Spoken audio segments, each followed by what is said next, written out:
Bienvenido a una nueva charla de 24H24L, que es un proyecto donde pues, nos juntamos un grupo de personas para hablar algo relacionado con Linux.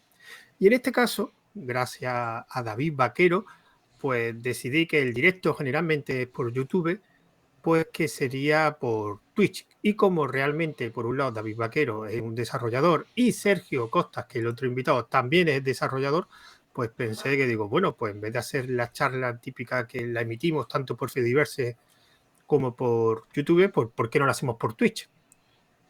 Y para la gente de Twitch, que evidentemente no conoce este proyecto, 24H24L fue un proyecto que empezó con un evento hace ya 3 años, que era básicamente que un día se emitían 24 audios de 1 hora de diferentes temáticas relacionadas con Linux. Había varias categorías y ese fue el primero. Después se hizo el año siguiente una segunda edición. En este caso no fue de Linux, fue de programación, con lo cual fueron también 24 audios de 1 hora de diferentes temáticas de programación. Había pues desde programación funcional, desarrollo web, CMS, gestión de proyectos, etcétera. Y a partir de estas 2 ediciones surgieron una serie de proyectos y uno de ellos es las charlas.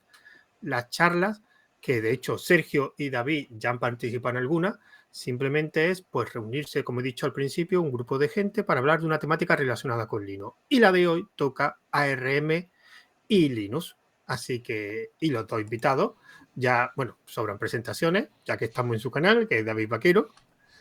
Y la otra persona, Sergio Costa, que antes de que se presente él, diré que os recomiendo un software que hace él, que se llama ChronoPT, que yo utilizo bastante. Él, bueno, ahora en su presentación que diga todos los programas que hacen y básicamente chaparemos el directo, porque después de que acabe de decirlos todos, que son muchos, ya no habrá más tiempo. Así que, Sergio, tú que eres, digamos, aunque ya has participado en otra charla, pero aquí en el canal de David Vaquero, así que preséntate un poco, Sergio. Bueno, pues básicamente soy programador de Linux desde hace ya muchos años. Tengo varios proyectos que, bueno, los más conocidos son ChronoPT, que es por un software de seguridad, DVD, que es para hacer DVDs de vídeo fácilmente desde Linux, y mucho antes, aunque ya ahora está abandonado, un gestor de arranque que era modo gráfico, que se llamaba GAG, básicamente. No, y también Termius es o... Terminus sería un terminal para Linux, pero es más técnico, con lo cual pues no tanta gente utiliza un terminal hoy en día, pero básicamente es un terminal que permite tener tabs, o sea, tiles, y aparte un drop-down como el de WAC. Bueno, vamos a empezar con la charla. Bueno, la temática, como ya pone el título, es ARM y Linux. La idea es charlar un poco sobre, digamos, la perspectiva o el uso de Linux, bueno, en este caso es GNU Linux, dentro de la plataforma ARM. Pero bueno, antes de empezar, me gustaría un poquito, porque muchas veces la gente, la plataforma ARM conoce las siglas, pero realmente no sabe qué es, que realmente no es un fabricante, como quien dice. Así que vamos a empezar contigo, Sergio. Describe un poco qué es ARM principalmente. Bueno, ARM, por una parte está la empresa y por otra parte están los procesadores, obviamente. Esta empresa había surgido como un spin-off de una empresa británica y de Apple, que es algo que mucha gente no sabe. Entonces, básicamente, a partir de un diseño que habían desarrollado en la empresa Acorn para sus propios ordenadores. Básicamente, es un procesador de tipo RISC que tenía la característica de que consumía muy poca potencia, consumía muy poca energía para la potencia que tenía. Y entonces, gracias a eso, se puede utilizar en muchos dispositivos portátiles. Es la gran ventaja que tiene, dado su bajo consumo, pues es muy útil fundamentalmente para equipos de bajo consumo, portátiles, tablets, etcétera. Perdón, portátiles, tablets, móviles, etcétera. Que después nos meteremos un poquito más en ARM y en los procesadores, sobre todo lo de los portátiles, y vemos qué relación. Pero una cosa, David, te voy a preguntar a ti. Y tú, como gran fan del sistema operativo de Windows que eres, me gustaría saber... Guiño, guiño, codo, codo, ¿no? ¿Te refieres? No digo nada. Todo el mundo sabemos que Steve Ballmer está en tu corazón. Bueno, ¿por qué crees que no triunfa Windows en ARM? A ver, hay varios motivos. Como todo el mundo sabe, Windows es una plataforma muy querida por la gente de Microsoft y principalmente lo que puede ser el sistema operativo que ellos tienen desarrollado con la parte de interfaz, ¿no? Y con todo lo demás. Normalmente eso podrían llegar a optimizarlo porque el código es suyo y es todo suyo y todo lo demás, ¿no? ¿Cuál es el problema? El problema principalmente es con las aplicaciones de terceros. Es decir, Microsoft tiene un ecosistema de desarrollo creado para todo aquello que tiene que ver con el desarrollo de las aplicaciones para Windows, ¿no? Entonces, en ese caso, todo lo que tiene que ver con los kits de desarrollo, tú puedes dejárselo a la gente, pero claro, si tú como desarrollador de software para Windows, ¿para qué vas a aportar tu aplicación para ARM si primero no tienes ninguna cuota de mercado? O sea, no hay dispositivos prácticamente de Windows con ARM, ¿no? Entonces tendrías el problema principal de eso, ¿no? De que no hay incentivos por parte de los desarrolladores a aportar sus aplicaciones. Entonces, una aplicación como Chrome, por poner un ejemplo, ¿no? Cuando funciona sobre Windows sobre ARM, está emulando Intel sobre ARM. Entonces, claro, el rendimiento que tiene es lamentable y es lo primero que hace todo el mundo. Es decir, lo primero que hace es descargarse Chrome, instalar Chrome o Firefox y tal. Entonces, en ese caso tendrías el problema de que no tienes el soporte de las principales aplicaciones que están desarrolladas bajo tu ecosistema Windows y no funcionan bien para ARM, que es el mismo problema que ha tenido Apple, ¿no? Con la migración que ha hecho de sus procesadores de Intel a procesadores basados en ARM, ¿no? Que son tanto el M1 como el M2, ¿no? A la hora de poder hacer ese tipo de cosas. Entonces, claro, en ese caso ellos sí tienen un incentivo, porque todos los nuevos equipos que ellos están vendiendo, que son dispositivos ARM, sí tienes el incentivo de que los desarrolladores, es decir, Adobe, ¿no? Por poner un ejemplo, le interesa que Photoshop funcione bien en un dispositivo de Mac, ¿no? O la suite de Premiere, ¿no? Funcione también sobre un Mac. Entonces son los principales interesados, ¿no? En soportar esos procesadores. Pero eso en el caso de Windows no pasa. Entonces, no es que Windows funcione mal en ARM, que evidentemente si lo hacen ellos no funciona mal, pero el problema es todo el soporte de aplicaciones que no están funcionando bien en Windows. Y es posible que sea también porque es verdad que había hardware, creo, ARM de Microsoft, los Surface, Sí, había antiguos. sí, tienes una Surface ARM que está Pero compilada con Windows. ya no siguen desarrollándola, creo, ¿no? Para que si fue un fracaso. O sea, ese es el punto clave, ¿no? O sea, el punto clave es que tú puedes hacer un intento como empresa de desarrollar algo nuevo, pero si luego el ecosistema no ofreces nada que realmente pueda ofrecerte otro sistema operativo diferente que esté funcionando sobre ese sistema y tienes multitud de aplicaciones hechas sobre ARM en Mac o que funcionan en ARM con Linux, ¿no? Pues ¿para qué vas a utilizar Windows? No tiene ningún sentido. Pero Apple lo que hizo fue lo contrario. Pero primero generó el hardware y Claro. después empezaron a aportar Pero curiosamente Microsoft sacó el Surface ARM y ya está. Y ahí se quedó. Hay dos detalles, sin embargo. Por una parte, yo lo que había leído era que había un acuerdo con, no sé con quién, si era con no recuerdo qué fabricante de procesadores que decía que... Supongo yo que sería Qualcomm. Con Qualcomm, exactamente, no estaba seguro, pero que básicamente decía que durante, creo que eran 2 o 3 años, no podían portar, o sea, tenían un exclusivo de Windows solo para ellos. Entonces, eso por una parte pudo haber influido.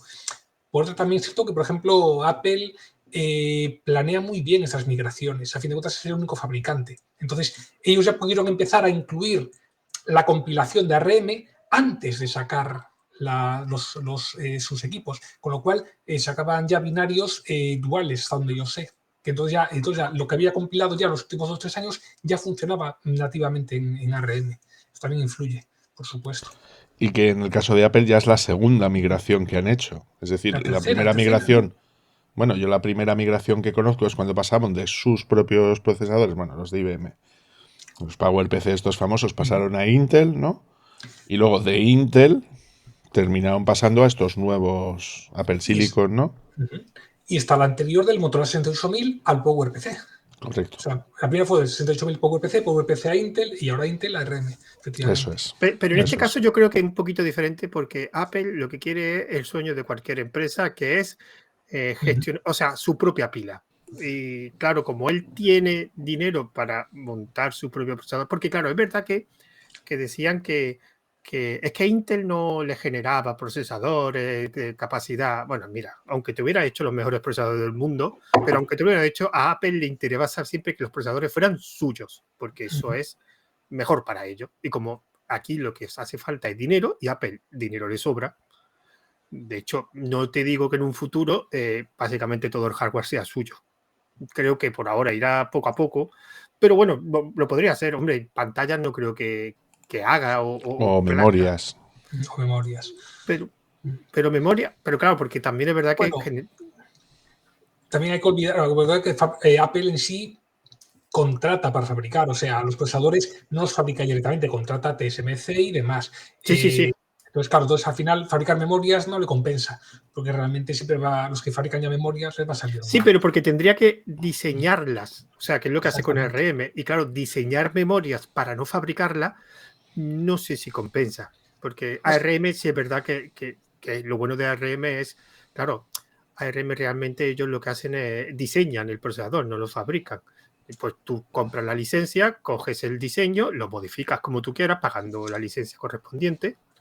Dime, no, Sergio. Pero en el caso de Apple, el diseño es de cero. O sea, de hecho, ARM tiene dos formatos de licencias, donde yo sé que es, por una parte, te dan el diseño, UHDL, lo que sea, tú entonces le coges, le añades tus modulitos y eso vas a fabricar. Entonces son sus núcleos. Pero tú, si quieres, te puedes hacer desde cero tu propio procesador, que es lo que hizo. Pero siguiendo la arquitectura ARM. Claro, obviamente, si es arquitectura, entonces tú pagas la licencia por usar el nombre ARM y por usar todos los tests para garantizar que funciona correctamente, y entonces como te puedes hacer tú tu propio desde cero, en principio. Pero eso lo hacen muy pocos, realmente. Los más que cojan los propios núcleos que ya diseña la propia empresa y le meten sus extras. Sí, que eso es lo que hace Qualcomm, por ejemplo, ¿no? Qualcomm lo que hace es que utiliza las definiciones de los núcleos que le ofrece ARM y sobre eso pues meten, pues que si el módem de Wi-Fi, que si el módem de GSM, ¿no? De conectividad móvil y demás, más algunas partes extra, y ellos ya es cuando lo empaquetan directamente y otra vez lo mandan a fabricar.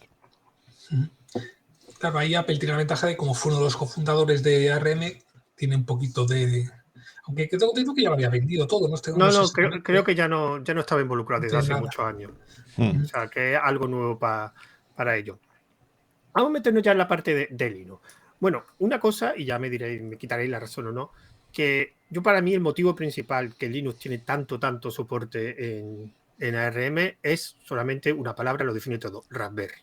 O sea, para mí, básicamente surgió la Raspberry, que de hecho había placas antes de la Raspberry. Creo que la Odroid son de 2 años antes, me parece, y alguna más. No hay mucha diferencia porque tampoco había tantas placas de ese tipo CBC. Sí. Uy, David, ¿te ha ido? Ah, bueno, que sabrá. Ah, vale. Ahí está. Es que cuando bebo agua me silencio. Entonces es lo que hay, para no molestaros. Por eso os estoy compartiendo la pantalla, ¿sabes? Qué educado eres.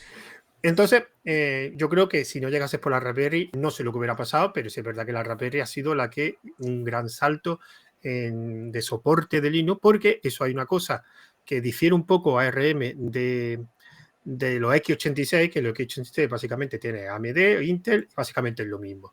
Pero en ARM hay procesadores y básicamente cada procesador se tiene que compilar la versión.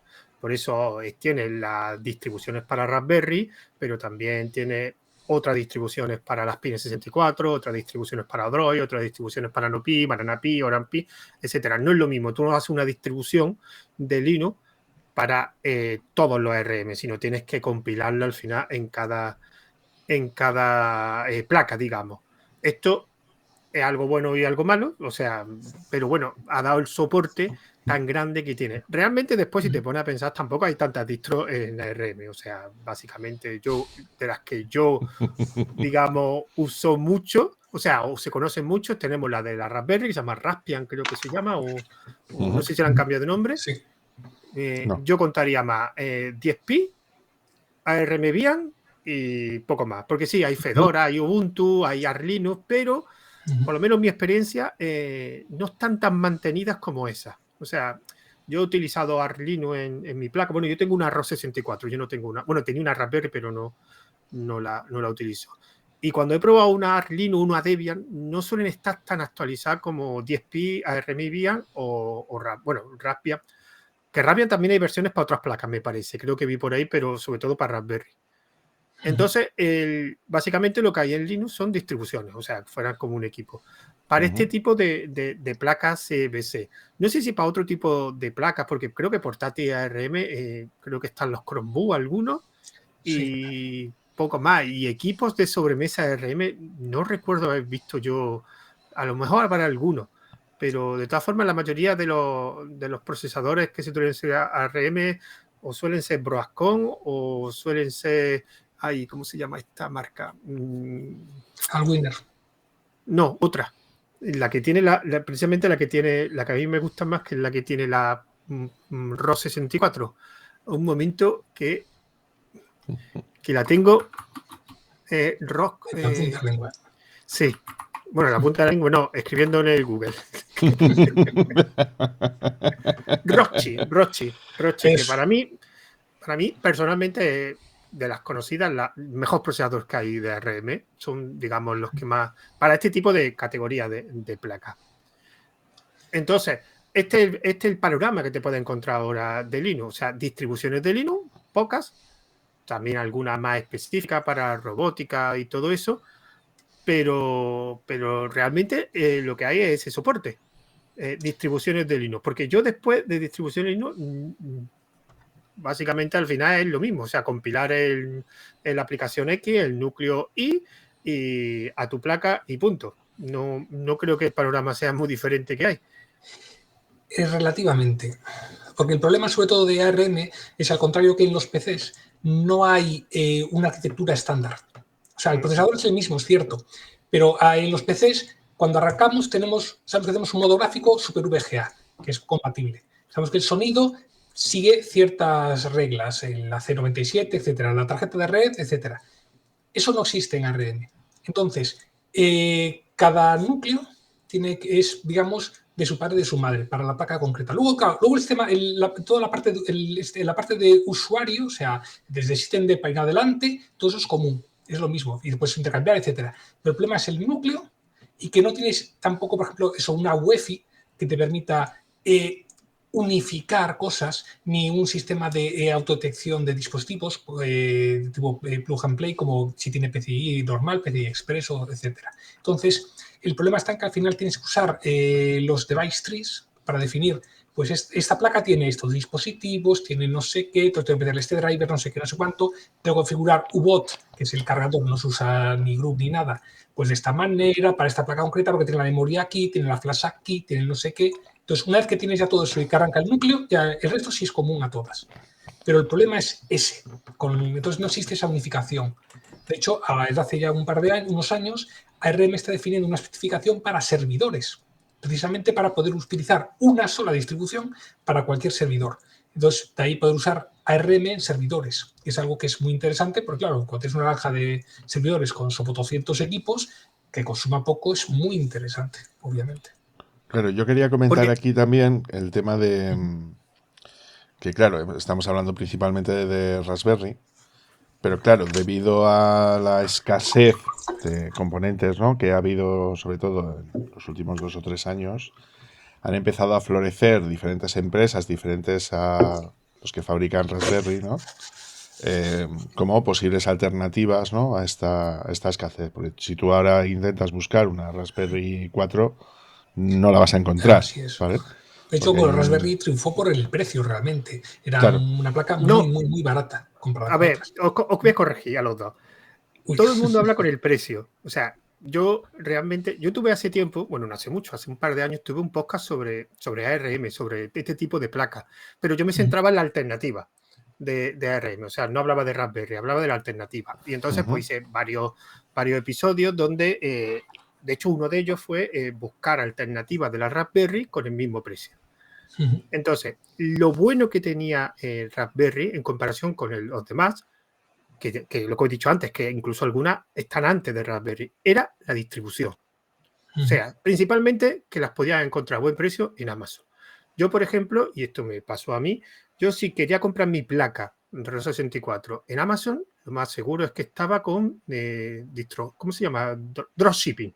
O sea, estaba a un precio exageradísimo. O sea, cualquier placa alternativa a la Raspberry que tú intentes comprarte por Amazon es exagerado. Yo, de hecho, la que me la compré en la tienda de Pine64, porque es verdad que lo que tienen la mayoría de las empresas son tiendas propias. O sea, Pine64 tiene tienda propia, Odroid tiene tienda propia, Nanopi también tiene una tienda propia, Orange y Banana Pi son las únicas que te puedes encontrar en AliExpress a buen precio, son las únicas.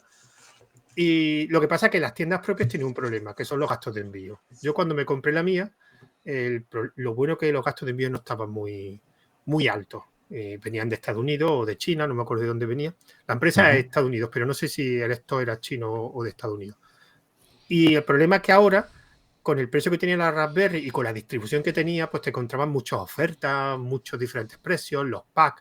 Eso en los otros tipos de placas no hay. En España hay, creo que yo he visto Odroid, sobre todo Odroid he visto bastante en algunas tiendas de España, a precio de España, claro, de tiendas españolas, que entonces pierde un poquito el hándicap. Pero sobre todo la distribución, o sea, en Amazon era muy fácil, en la Raspberry era muy fácil de comprarla y las alternativas no. O sea, las alternativas tenías que meter en la tienda, tenías que mirar los gastos de envío y algunas veces incluso no te compensaba.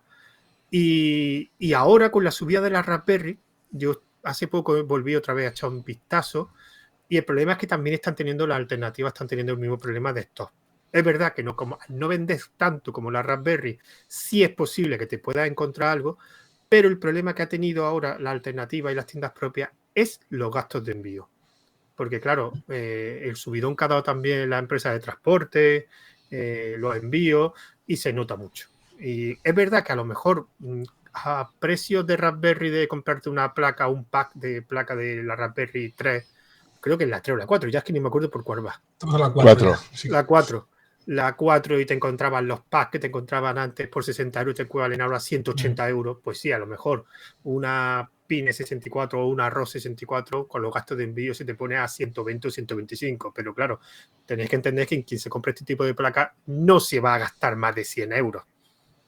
Claro. Ni en Raspberry, porque la mía, por ejemplo, que yo la compré con un MC, con la placa, bueno, con los cables y con una caja, lo mío no llegó, con los gastos de envío no llegó a 80 euros. O sea, 80 y pico euros, que es un precio, entre comillas, razonable. La Raspberry, esa misma, porque yo cuando me compré la mía era la Raspberry 3 la que estaba. La Raspberry 3 es verdad que la placa y la caja te lo encontrabas por 60 euros, pero es verdad que la mía es más potente y tiene algunas cosas que no tenía la Raspberry. Por eso digo que el problema, la suerte que ha tenido siempre la Raspberry es la distribución. La distribución es muy fácil de conseguir. Y las demás tienes que estar buscando. Bueno, sigue estando fácil de conseguir. Otra cosa es el precio, que ha subido mucho. Exactamente. No. Y aún así Y problemas de stock graves, un recorte de stocks hace un año así, aunque ahora ya están recuperando, tengo entendido. Pero vamos, tuvo la cosa un poco chunga. Claro, y eso es una cosa que la otra alternativa no pueden ganar. O sea, yo, por ejemplo, de la alternativa, la que mejor a mí me gusta que está más montada, es una marca que se llama Nanopi, porque tiene una variedad de placas y de accesorios tremenda, tiene una tienda propia. El problema es que si suma el precio más los gastos de envío, pues no es que te valgan tan caras como la Raspberry, pero te sale ya un piquito, digamos. Y dependiendo de qué modelo, pues a lo mejor sí. Pero sí es verdad que la Nanopi tiene una cosa muy buena, es la amplitud de placas. Tiene una variedad de placas y de modelos muy grande y encima accesorios, caja y está muy bien. También es verdad que una cosa que tiene la alternativa es que son poco conocidas. O sea, son empresas pequeñas que no tienen marketing. Entonces, si nadie la conoce, nadie la puede comprar. Entonces, o estás en el mundillo o te metes en los foros, tú no sabes, salvo alguna Orampi, a lo mejor que son un poco más famosas, o las Pine 64 que se ha dedicado a hacer portátiles, tablets y lectores de ebook. Entonces, entre comillas, pues sí es un poco más conocida, pero las demás, yo por lo menos lo que yo conozco no sabe lo que un Android, no sabe lo que... Bueno, y otras marcas más punteras que hay también más potentes. Bueno, también, claro, es que hubo un poco la parte de marketing, digamos, que ayudó mucho también a extender la Raspberry Sí, Pi. pero lo curioso es que ellos no gastaban en marketing Raspberry, o sea, el marketing fuimos nosotros. Supieron darle el punto, para que la Ahí el gente hablase. precio fue lo que triunfó. Ahí sí es verdad que fue el precio. Es verdad que eran placas muy, muy, muy, muy, muy simples, pero al ser tan simples eran muy, muy, muy baratas. Porque yo recuerdo que me compré la Raspberry 1 y la Raspberry 2 y sinceramente servía para pocas cosas. O sea, servía para muchas cosas, pero el rendimiento no era nada decente, para nada. Sí, lo que pasa es que, claro, era para practicar, para aprender, pero...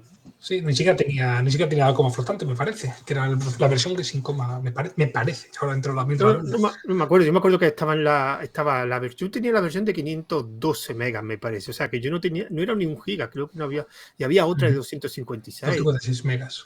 que con eso, lo siento, pero no puedes hacer nada. Es verdad que la comunidad de Raspberry, a mí me hace gracia porque es verdad que son placas muy versátiles para aprender, pero para pocas cosas serias, y yo he visto proyectos flipantes.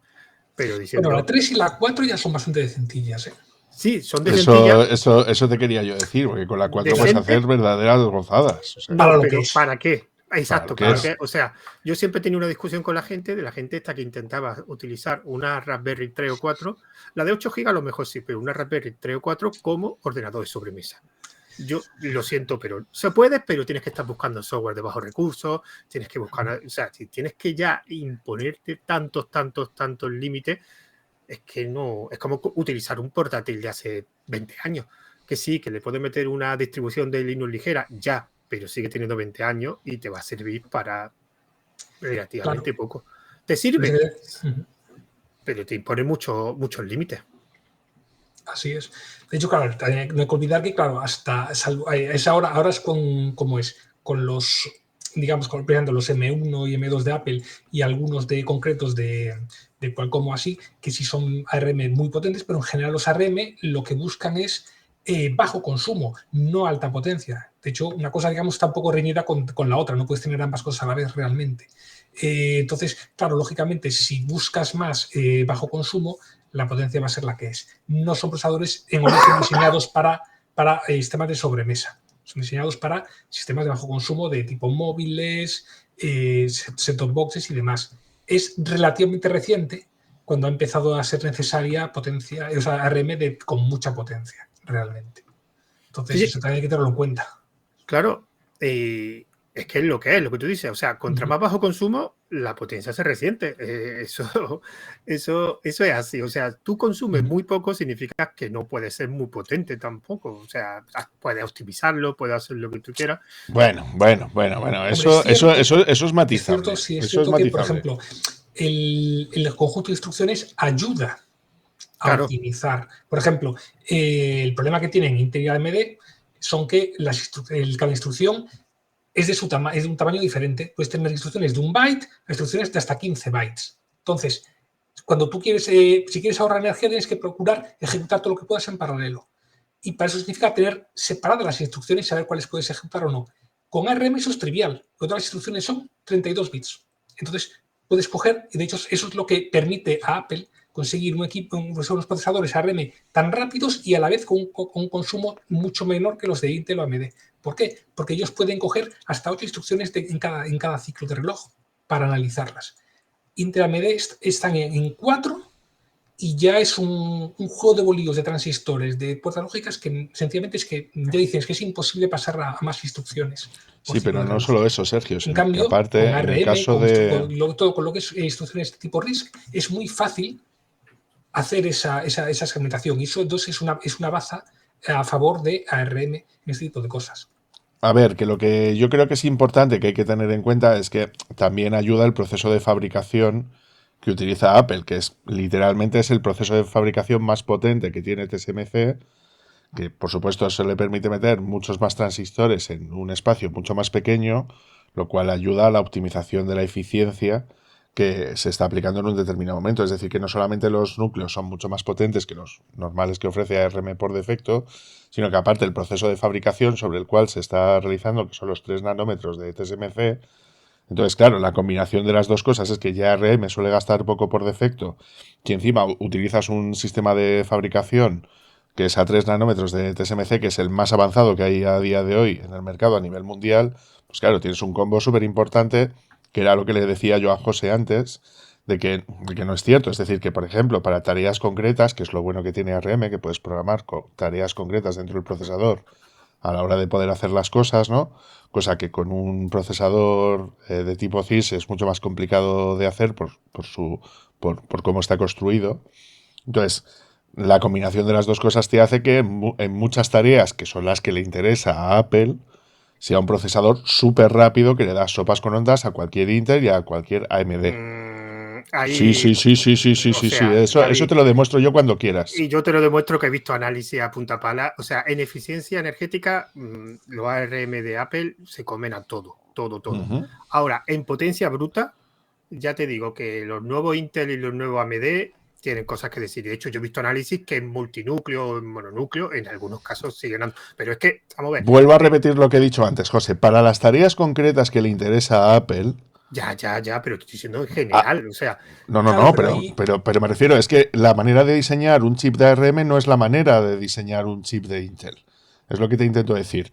Si tú sabes, por ejemplo, o sea, que es lo bueno que estaba comentando Sergio antes, el stack completo que ofrece Apple va desde el procesador, lo que es la fabricación del aparato, el sistema operativo y el software que va por encima del sistema operativo.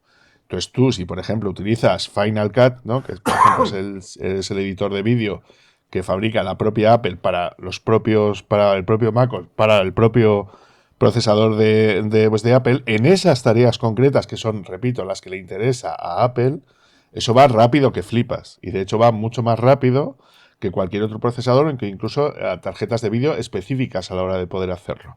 Sobre todo en aquello que tiene que ver con pero codificación de vídeo vamos y a ver, de David, audio, vamos a ver. Tú me es que estás están comparando diseñados con, para ello.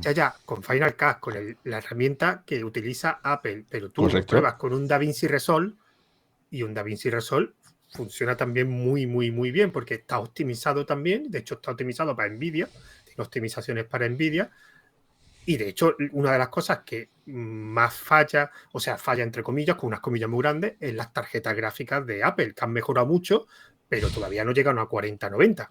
Sí, pero me refiero que tú en un Mac no puedes instalar una tarjeta gráfica de No, Nvidia. no, por supuesto, por eso te estoy diciendo que digo que en algunos casos, que las comparaciones, como todos, cuando comparas, tienes que compararlo todo, no es las optimizaciones de los programas de Apple. O sea, a mí me hace mucha gracia cuando Apple presentaba su M2, que los comparaba con los M1 y con los Intel que ellos mismos utilizaban. Hasta que ya no salieron otras pruebas independientes que ya hacían las pruebas, yo qué sé, Foroni, la página web Foroni, hicieron pruebas de cualquiera, el AMD tope de Claro, gama, el Intel tope de gama, los M2 y los M1. Cuando lo comparabas todo, generalmente, claro, evidentemente, correcto. en algunas cosas, sobre todo en eficiencia energética, era muy bueno, pero en potencia bruta y sobre todo con los Intel de núcleo híbrido y con los AMD, sobre todo con la 3D caché, que eso también ha dado una buena mejora, no había tanta diferencia. Claro. Comparando, y una cosa que siempre se olvida en estas comparaciones y que nunca se prueba es el precio, que es Claro, una claro. cosa que nunca se... Porque tú compruebas, o sea, comparas con un Ferrari con un Mercedes. Sí, el Ferrari es mucho más rápido, mucho más potente, ya, pero te vale 5 veces más que un Mercedes. Sí, sí, correcto, pero lo que te intentaba decir, José, es que la idiosincrasia del propio procesador no son comparables en el sentido de que uno es un procesador generalista, es decir, que está hecho precisamente para múltiples tareas, entonces es lógico que brille cuando la multitud de tareas que tú tienes es muy variada, pero es que la filosofía de los procesadores ARM no es esa, sino de hacer pocas cosas y muy bien y muy rápido y de manera muy eficiente, que es como están construidos esos núcleos principalmente y es por lo que principalmente Sí, pero también Apple ha elegido eso. veamos la respuesta, perdona, ahora te paso, pero veamos, porque una cosa que ha hecho Apple muy bien es que ha dado un golpe en la mesa, ha dicho, mira, lo que nadie ha hecho, lo hago yo, porque es verdad que todos los fabricantes de ARM no hacían procesadores para escritorio, se centraron en Raspberry derivados, móviles y tablets, que son pues, equipos con poca potencia, hasta que llegó Apple, que tenía pasta de sobre, y dijo, mira, uno de escritorio. Eso no se lo esperaba ni AMD ni Intel. O sea, vamos a ver también las reacciones, porque a mí siempre me hace mucha gracia en este tipo de conversaciones que Apple es lo mejor del mundo mundial y como si no hubiera ingeniero en Intel o en AMD. De hecho, Intel, que hace poco AMD con Ryzen se lo comió con papa, ha sacado los núcleos híbridos, que creo que están todavía en primera generación, creo que están ya, van a sacar una segunda versión. Oye, ojo, que ahí hay mucho que cortar en esos tipos de núcleos. Y bueno, y próximamente AMD sacará su versión. Ya, y es verdad que esto es una copia de los ARM, o sea lo que están haciendo es, vamos a coger los núcleos, los bits, no me acuerdo cómo se llaman, los bit core o los, no me acuerdo cómo se llaman los nombres, los de alto rendimiento, los de bajo Los rendimiento. chiplets. Sí. No, eso es otra cosa. Realmente sería más una copia a AMD del modelo tipo chiplet, ¿no? No, tiene un modelo propio que es el de Foveros. No. O sea, tienes 1 o 2 núcleos de alto rendimiento.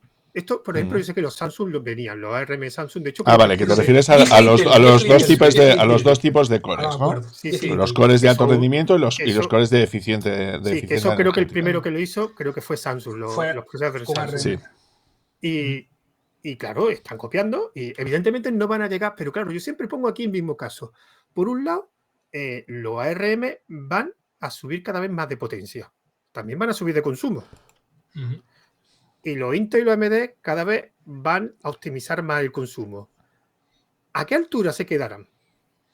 Yo digo que ARM siempre tendrá la ventaja de poder segmentar las instrucciones. Entonces, ¿superarán potencia? ¿Superarán potencia a los AMD y los Intel? Yo, en mi opinión, si ahora cogiesen AMD o Intel y cogiese un procesador suyo y le cambiase el frontend para que en lugar de usar instrucciones x86 usase instrucciones ARM, podría conseguir un micro más rápido, o sea, con el mismo consumo que tiene actual, conseguir un micro más rápido todavía que lo que hay ahora en el mercado. ¿Y eso se puede hacer? ¿Se puede hacer? Bueno, cuidado, ojo, una cosa. De hecho, es una paja mental que yo tengo hace tiempo. Recuerdo que es una paja mental tamaño Arizona, por lo menos. Pero bueno, es cierto que sería, yo decía, o sea, si sería posible conservar lo que es la arquitectura x86, pero con el juego de instrucciones, en este caso, más bien no sería ARM, sino yo diría RISC-V. Pero bueno. O sea, todo lo que es la tabla de segmentos, tabla de páginas, todas esas cosas, secciones, todo eso demás, conservar lo que hay para no tener que cambiar nada del chip, pero poder usar las instrucciones de uno y de otro. Y yo creo que ahí sí que podrían ganar. Sobre todo porque podrían tener ambos juegos a la vez en el mismo procesador. Por ejemplo, que cada segmento, cada página de 4K o de 74K según el tamaño, tenga un bit que diga, en esta página hay código de un tipo o de otro. Pero como todo lo demás es lo mismo tipo de tal y tal, y yo desde mi ignorancia, que tampoco es que sea tal, yo creo que sí habría ventaja. Por lo tanto, yo creo que sí. De todas formas, cuando hay un golpe en la mesa de una compañía, las otras suelen reaccionar e incluso algunas suelen reaccionar con cosas que nadie lo esperaba. Porque la reacción de AMD con Ryzen no se la esperaban ni ellos mismos. O sea, les salió también la jugada que, de hecho, por lo que tengo entendido, era un desarrollo de 2 ingenieros de AMD. O sea, no era algo oficial, sino que era un proyecto, digamos, entre comillas, personal de un par de ingenieros de AMD. Y esa reacción no se la esperaba Intel, pero bueno, ni de coña con los también es porque Intel se había dormido bastante en los laureles durante una década entera. Sí. ¿Sabes? O sea, que le ha dado margen a AMD 10 años a ponerse al día. Pero ¿sabes? No ha coincidido lo que dices, pero sí. Pero espérate, David, pero al final lo que hizo explotar a AMD fue un proyecto personal. O sea, no estaba dentro del roadmap o si estaba. O sea, fue un golpe de sueldo personal, entre comillas. Claro. Sí, claro. Pero no era algo que estaba en el roadmap oficial de AMD. O sea, igual que también te digo una cosa, lo que ha hecho Apple con los M1 y los M2, yo creo que tampoco se lo esperaba que le funcionara tan bien. También tengo que decírtelo. O sea, a ver, ellos ya llevaban mucho tiempo. Ten en cuenta que el tema de procesadores no es algo que se haga de un año para otro, ni muchísimo menos. O sea, que tú normalmente, los tiempos que normalmente suelen tener en hardware suelen ser de ciclos entre 3 y 5 años. Desde que tú empiezas a realizar lo que sería la parte de diseño, o sea, desde que empiezas a planificar lo que es el proyecto hasta que finalmente obtienes un producto final. O sea, que los tiempos que manejan en hardware, nosotros que venimos del mundo más de software y tal, que es como, oye, ¿qué uso esto? Tal, venga, pues para adelante, ¿no? Y a los 2 días tienes algo en producción, eso Eso en hardware no funciona así. O sea que si realmente AMD ha hecho lo que ha hecho, pues es porque Intel, como te digo, ¿no? Le dio más de una década de distancia. Y si Apple ha hecho esto, es porque ya veía hace mucho tiempo que ellos querían tirar por la vía que estabas comentando antes también, José, que era la vía de eso. Y luego, que quiero recordar, porque nos hemos centrado mucho en el caso de Raspberry y todo lo demás, pero es que todos los microprocesadores de todos los móviles que se venden a día de hoy, todos prácticamente sin excepción, bueno, con alguna excepción pequeña y todo el rollo, ¿no? Todos son micros ARM y todos los que son todos los que son con Android funcionan con Linux dentro. Que es algo que normalmente la gente no lo suele decir, ¿vale? Porque aquí nos estamos centrando mucho en la Raspberry, pero es que todos los móviles Android son móviles Linux. Y todos los móviles Linux están funcionando actualmente con un micro de ARM. O sea que hay mucha gente que no sabe esto. Es decir, que Android de base utiliza Linux de base a la hora de poder desarrollarse. Bueno, usa Linux el núcleo, porque luego todo lo demás no tiene nada que ver. El sistema de Android y demás no hay systemd ni nada por el estilo. A ver, no hay Pero bueno, systemd, pero hace la tienes todas las puntuación. bibliotecas básicas de C. Es decir, tienes libc, tienes libxml, es decir, todo lo que es el Sí, core pero todo básico de eso bajo nivel, sí está. pero Lo no que no es, pero tienes no es es la la parte GPL, de escritorio. claro. No, pero ni siquiera es la parte de GPL, es la cuestión. O sea, no es todo el sistema, el cigote, el sistema de arranque no tiene nada que ver realmente. Es todo, o sea, es el núcleo, pero todo lo demás para arriba es todo específico. Precisamente porque Sí, no sí. les interesa tal. Lo que yo eso sí, claro, también, pero como decís, claro, que dice Apple da un golpe en la mesa, pero claro, en el fondo, claro, dices, ¿por qué no lo hizo otra empresa antes? Pero es que también, claro, Apple contaba con la ventaja realmente que eso, como tú dices, hace una integración vertical, o sea, él hace todo, como decías. ¿Qué ocurría con el resto de empresas? Pues teníamos quien fabrica el microprocesador por un lado, el microprocesador, Qualcomm o lo que sea. ¿Qué es lo que se vende para móviles? Entonces falta mucha potencia, tiene que ser de bajo consumo. Llega Microsoft, ¿qué usa? No, tengo que hacer el Windows para ARM para los micros que ya hay. No puedo de forma de cambiar nada. Entonces, por ejemplo, claro, el problema está en que al final es un poco la pescadilla que se muerde la cola.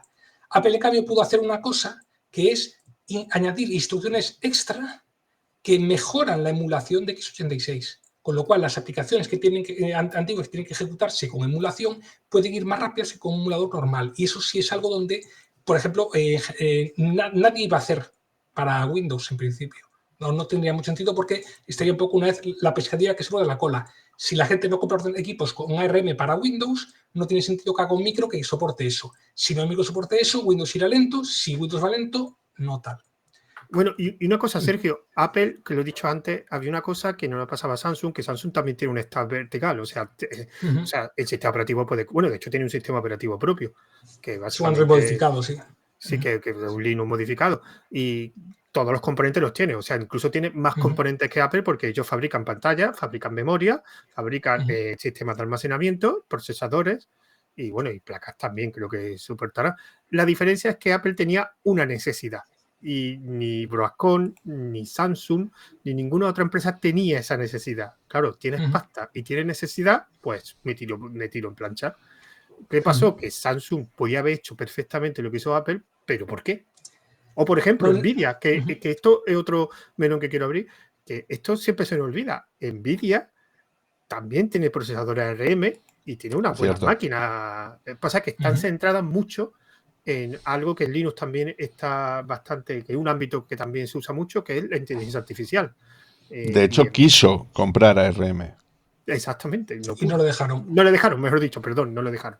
No lo dejaron. Y de hecho, hay servidores de Nvidia. O sea, me refiero, hay procesadores de Nvidia. De hecho, creo que el segundo o el tercero, me parece, bueno, está entre los 5 primeros superordenadores del mundo. Es uno de Nvidia. O sea, bueno, en estos tipos de ordenadores creo que son ámbitos híbridos, que están mezclados varios procesadores, pero uno de ellos es uno con procesadores de Nvidia, que no me acuerdo cómo se llama el procesador de servidores de Nvidia. No lo recuerdo. Pero ahí también tiene Nvidia. O sea que Nvidia tampoco tiene necesidad porque está en el mercado del cloud, en el mercado de servidores, en el mercado de la inteligencia artificial. Y claro, ahí la única que tenía pasta, recursos y necesidad fue Apple. Y claro, por eso lo ha conseguido. Claro, por ejemplo, Samsung, como a fin de cuentas es un Android lo que tiene, modificado por un Android, las aplicaciones van en bytecode y se recompilan en el momento, con lo cual da igual lo que tengas debajo. Apple, en cambio, necesitaba poder ejecutar código x86 de forma óptima, con lo cual no le quedaba otra. Entonces, ahí realmente era la única que podía hacerlo. Microsoft no podría hacerlo, porque no le veo con ganas de hacer su propio procesador. Claro, ese es el problema. Microsoft sería el otro gran competidor que si quisiera, pero como en el hardware, por el motivo que sea, no le interesa, que eso para mí es un error gigantesco, ¿verdad? Porque tiene recursos de sobra. Pero no, yo al contrario, yo creo que ahí es listo. Microsoft es lista y no sé, y no compite con quienes son ahora sus colaboradores. De hecho, leía hoy sobre las Voodoo, las tarjetas gráficas Voodoo y demás, y como con la Voodoo 3 cogieron y dijeron, no, pues ahora vamos a hacer nosotros las tarjetas en lugar de vender los chips y nada más. Y claro, al final, entonces como dejaron de vender los chips a terceros y sacan sus propias tarjetas, llegaron los demás y dijeron, pues ahora hacemos tarjetas con los chips de la competencia y como no tenían tanta experiencia, tal, pues se hundieron en parte. Entonces, claro, pues yo creo que a Microsoft le interesa más que haya esa competencia y no meterse ellos en la parte de hardware. ¿Y por eso tú crees que ARM entonces nunca será fabricante? No veo que tenga que ver. No, ahí no. Ahí ARM, de hecho, ahora ARM creo que quiere meterse a... Eso es que yo leí hace poco cambiando. Que quería meterse fabricante, pero la duda era que si se metía en fabricante, ¿qué pasaba con la competencia? Que la competencia que tiene es Samsung, Broadcom, que son, o sea, que son empresas grandecitas. Hombre, pues he oído hablar de algo, no sé, que se llama RISC-V, no sé si eso sonará de algo. A lo mejor por ahí las... Yo quería comentar de todas maneras también de que Google, para sus teléfonos, los Pixel, está sacando su propia versión también de microprocesadores y está haciendo algo muy similar a lo que está haciendo Apple también. Lo único que, claro, una escala completamente diferente, ¿no?, a la que puede manejar Apple, pero que están teniendo sus propios procesadores también y ya llevan 2 generaciones de dispositivos que están ya con sus propios procesadores. De hecho, por ejemplo, estuve retransmitiendo por Twitch y tal la última Google I.O. y precisamente pues eso, estaban presentando la segunda versión de los procesadores de los nuevos móviles que ellos están desarrollando. ¿Vale? Pero Huawei también tiene sus propios procesadores, también tiene... De hecho, Huawei lleva, creo, más tiempo que... Además que por lo que he leído son bastante potentes los procesadores de Huawei.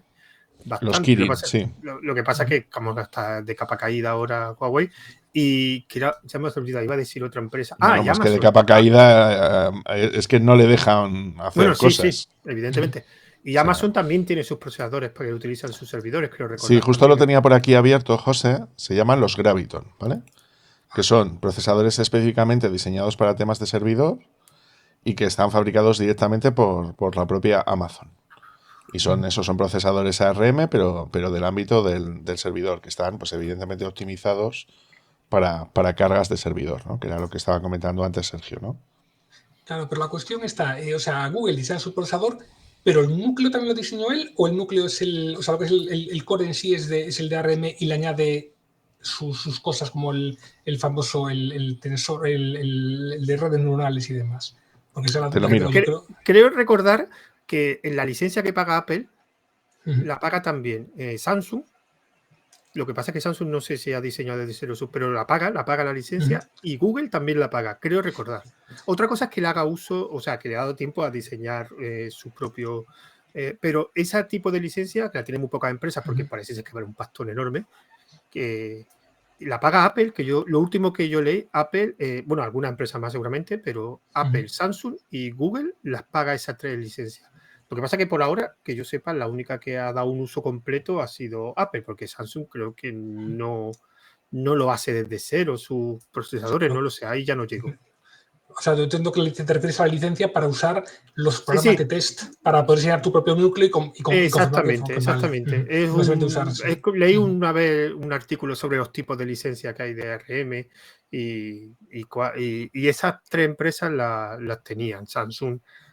Y Huawei no recuerdo si también compró esa licencia, no lo sé. Además, es una licencia perpetua, porque lo que tiene Apple es una licencia perpetua. O sea, da igual lo que le pasa a ARM, que ellos podrán seguir. Claro, Eso es lo que me, porque sé que había leído que hubiera una movida ahí de que si ARM Sí, quería... y AMD, y yo te lo pregunté y me dijeron varias personas que sabían del tema Sí. que era perpetua la licencia, o sea, que ahí no le afectaba nada, que por eso pagó la millonada que pagó. Y creo que Samsung y Google lo tienen. Samsung casi seguro, Google tengo mis dudas, pero Samsung casi seguro, creo recordar que tenía ese tipo de licencia. Bueno, es que es lógico, es que una licencia que vende ARM, dudo mucho que Apple sea la única en el mundo que la haya pagado. Me imagino que será un modelo de licencia que hay. Os cuento, ¿vale? Que estoy leyendo la noticia. Sí. Dice, si el Tensor original teníamos una configuración de 2 más 2 más 4 con un Cortex X1, Cortex Ya no. A76 y Cortex A55, ahora tenemos un Cortex X1, un Cortex A78 y un Cortex A55. O sea, son que están basándose en los núcleos normales de ARM, donde luego le han incorporado, pues por ejemplo, ahora dice que de la Mali G78 han pasado a la Mali G710, sí, pero que sería la tarjeta gráfica. Apple tardó, gráfica de ARM. Pero Apple tardó 10 años, o sea, que llevaba 10 o 15 años diseñando el procesador. O sea, es posible que Google la esté pagando y lo esté desarrollando de modo interno. Sin embargo... perdón. No, sí, continúa, Sergio. No, es que sin embargo digo que yo me sorprende que Google no tire más por RISC-V, porque de hecho ha dicho que ahora quiere que Android sea un ciudadano de primera en RISC-V también, y está trabajando en ello. Por eso me choca que tire por ARM y no por RISC-V. Pero ahí entonces mi teoría sería más factible, porque si ha pagado la millonada para tener esa licencia tipo Apple, ¿sería lógico que después de gastarte la millonada te vayas a RISC-V? No lo sé, pregunta se me ha hecho. Claro. Los negocios son así de raros. Claro, yo entiendo que RISC-V es relativamente moderno, o sea, no lleva muchos años, digamos, en el mercado, o muchos años que de verdad están tomando en serio las cosas, pero por eso lo digo. Vamos a cambiar de tema. Una cosa que quiero preguntaros, que es una duda que tengo, vamos a ver. Bueno, ya hemos hablado de Apple y de sus procesadores ARM, que básicamente son los únicos procesadores de escritorio, bueno, en este caso portátiles, que funcionan, básicamente. Pero, y como estamos hablando de ARM y Linux, no da ninguna facilidad a Linux, o sea, no da ningún tipo de documentación, nada. O sea, todo está siendo por ingeniería inversa. ¿Qué opináis que se gaste tantos recursos de Linux en ese tipo de hardware donde la empresa no está dando ningún tipo de apoyo? Empieza tú, Sergio. Pues mira, como suele decir, o sea, cada uno usa su tiempo para lo que le da la gana, por mucho que nos duela a los demás. Básicamente, esa es mi opinión. Claro, porque vas a utilizar Linux, porque yo conozco gente que ha instalado Linux en los ARM, pero claro, está utilizando en un dispositivo que en cualquier momento te la puedes jugar y decir, te toco cualquier cosa por software y no te deja de funcionar, que por ahora, bueno, y por ejemplo las tarjetas gráficas están viendo que parece que ya la han conseguido, o más o menos unas versiones iniciales, pero están pasándola fatal con ingeniería inversa conseguir la tarjeta gráfica, que es lo que les más está costando. Entonces, está bastante avanzada ya, de hecho. De hecho, lo interesante es que el driver gráfico lo han hecho con Rust. Y ahí sí que puede haber una ventaja para el resto, en mi opinión, porque precisamente como es la primera vez que se hace un driver serio en Rust y encima es una tarjeta gráfica, todo lo que han avanzado ahí para ese driver gráfico, yo creo que sí va a revertir en beneficio para otros drivers gráficos y demás.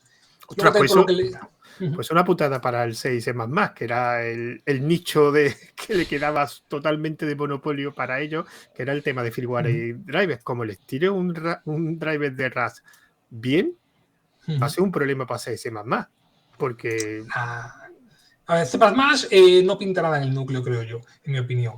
C siempre va a ser necesario, más que nada porque no vas a reescribir todo desde cero. No tiene ningún sentido reescribir todo de cero. Otra cosa es añadir cosas a mayores. No, pero digo los drivers. O sea, los drivers eran el monopolio. O sea, no creo que... Sí, pero no vas a reescribir el driver de ATI o el de no, desde cero. Pero sí a lo mejor futuros drivers, porque a lo mejor digas, ¿lo hago en C o lo hago en Rust? Pues dice, bueno, y Rust tiene una cosa muy buena que yo me enteré hace poco, que RAS tiene código de errores de desbordamiento de memoria, tiene mecanismos de desbordamiento de memoria, cosas que en C Sí, es la no gran tiene. ventaja. Que No, es que tiene lo bueno no es que es que la comprobación la hace en el momento de compilar. Exacto. Esa es la gran ventaja. Entonces, el rendimiento, luego al final el código que hay debajo es C. Lo que pasa es que no te deja compilar cosas que pudieran ser, no que no sean seguras, sino que pudieran no ser seguras. Bueno, entonces en RAS no hay Está muy bien. segmentation fault, ¿no? No, es más difícil provocarlo. Puede haberlo, pero es muy, muy, muy difícil conseguirlo. Vale. Dime, David. Sí, que lo que quería decir es que, a ver, uno de los fines principales de Linux, y aquí voy a parafrasear al crío de mi pareja, es que Linux permite poder utilizarlo en ordenadores que el fabricante ha dejado de darle soporte. Y esto es uno de los fines sociales que tiene Linux. Entonces, bajo esa perspectiva, yo entiendo que si tú tienes una máquina que es muy potente, pues como los nuevos Mac, ¿no? Que va a llegar un momento donde van a perder soporte, ¿vale? Porque la propia Apple no les va a permitir poder ejecutarlos, poder aprovechar esas máquinas, ¿no? Para poder ejecutarle, que sea Linux, aunque sea de una manera limitada o lo que sea, va a poder aprovecharse esas máquinas para otros usos diferentes a los que nosotros tenemos pensados en un principio. Es decir, Linux no solamente tiene la capacidad de poder decir voy a utilizar un ordenador a la máxima potencia que me da disponible, sino también tiene una utilidad social que te permite decir, oye, yo es que quiero utilizar este ordenador para estos usos, ¿no? O para este uso diferente, o quiero utilizar esto que antes tenía un portátil y lo quiero reconvertir a un servidor, por poner un ejemplo, ¿no? Entonces, bajo esa perspectiva, a mí me parece bien esos esfuerzos. A lo mejor ahora al principio dices, hombre, es un, como decía mi abuela, un disprificio de recursos, ¿no? Que se pueden llegar a utilizar, ¿no? Del proyecto Abai, este famoso, ¿no? Que era el que teníamos de Linux para los equipos de Mac, ¿no? Y dices, bueno, pero es que es una manera también de hacer crecer Linux a otras plataformas diferentes. Entonces, yo a mí no me parece que sea un desperdicio, sino que es un beneficio que se puede ver a más largo plazo, no a corto plazo como es ahora. Es otra forma de verlo, sí. Pero yo tengo ahí una queja y una duda. Si yo tengo un Mac de M1, M2 y ejecuto Linux, no me voy a comprar un hardware específico para Linux, como un Ubuntu Sedo, porque ya tengo el Mac.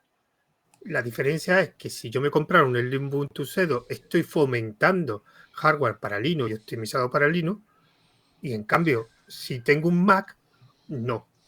Y hay una cosa que falla en Linux mucho, es el soporte hardware. Y en principio falla el soporte hardware porque no es rentable para los fabricantes, porque no se vende mucho hardware en comparación con Windows o con Mac. Hombre, no se venden los mismos Linux que los mismos HP. No es lo que el soporte de hardware, el problema es no es lo que fue. Ya no es lo que fue hace algunos años. Pero yo tengo ahora mismo hoy en día, sí. Cuidado, que yo tengo ahora mismo aquí un Huawei que me costó 450 euros, que no le funciona la tarjeta de sonido y una Intel. Y además que he mirado los foros de Huawei y han dicho Huawei, no damos soporte para Linux. Ya. Sí, yo me tuve que pelear con alguna cosa. Entonces, si evidentemente el Ubuntu Sedo vendiera 20 veces más de lo que venden, ya te digo yo que habría muchísimos fabricantes de hardware que realmente diría, oye, pues me interesa darle soporte, que todavía está la Broadcom, que todavía cuesta algunos wifi, que tire. Y... Claro, ahí el problema, José, creo yo, es que son dos perspectivas completamente diferentes. Es decir, tú como consumidor responsable, tú lo que haces es intentar hacer que tus compras sirvan para algo. Entonces yo en mi caso, pues eso, todos los ordenadores que estoy comprando últimamente, digo últimamente los últimos 15 años, lo que intento es que tengan el máximo soporte de Linux disponible desde el minuto número 1. Entonces, por ejemplo, mi torre es un Slimbook y el próximo portátil lo más probable es que sea un Slimbook también.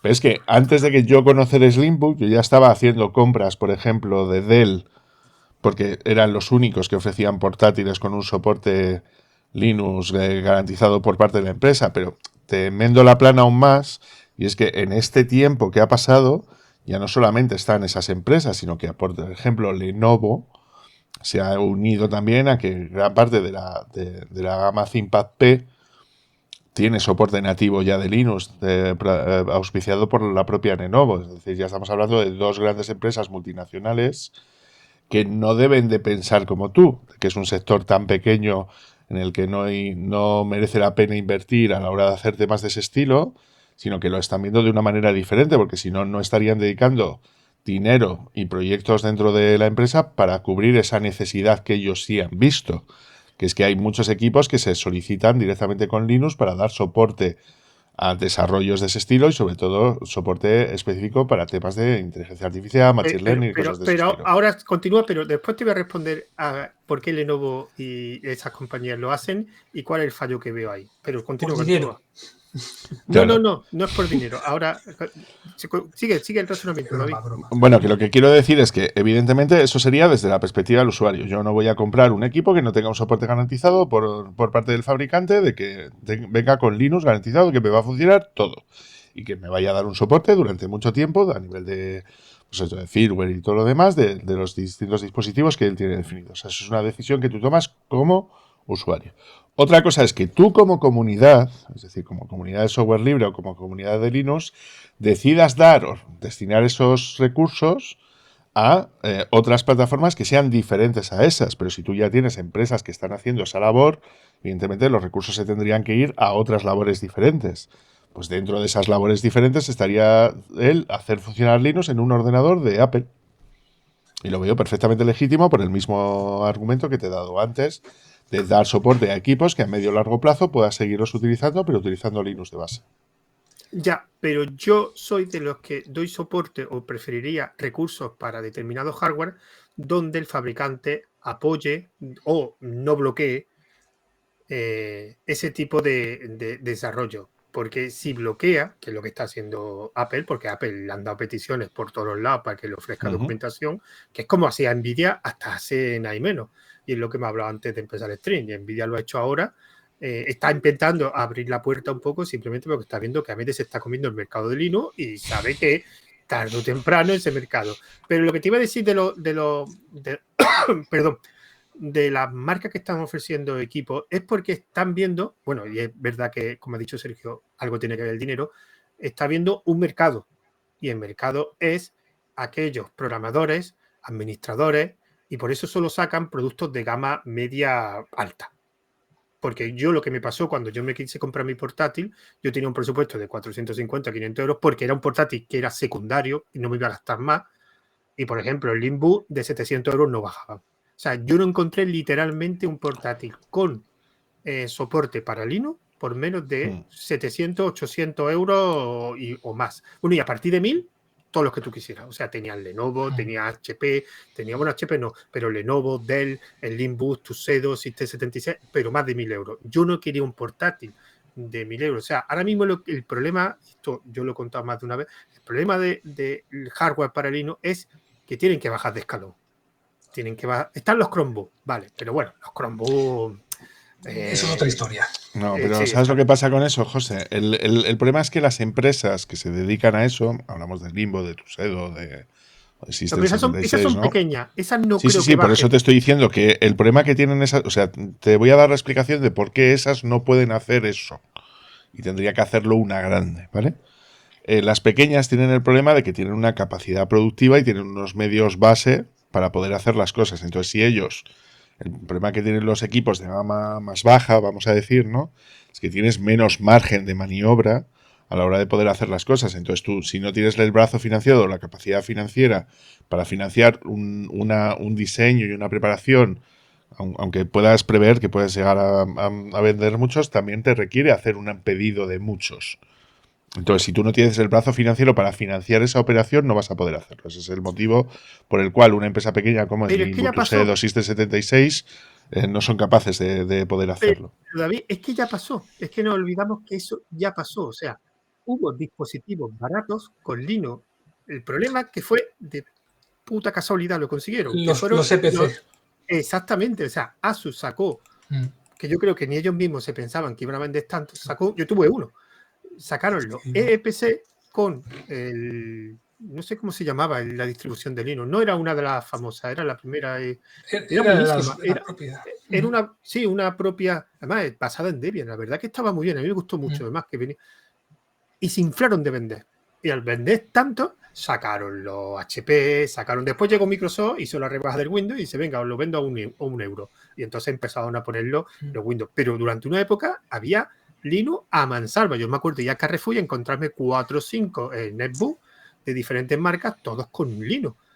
Es verdad que fue de casualidad, porque si Asus, yo creo que Asus no se imaginaba. Pero es que me estás hablando de Asus. Es que Asus no es una empresa pequeña. No, por eso te estoy diciendo que Sí, por eso que ya empresas grandes bajaron el escalón y se vendieron. Lo que pasa es que...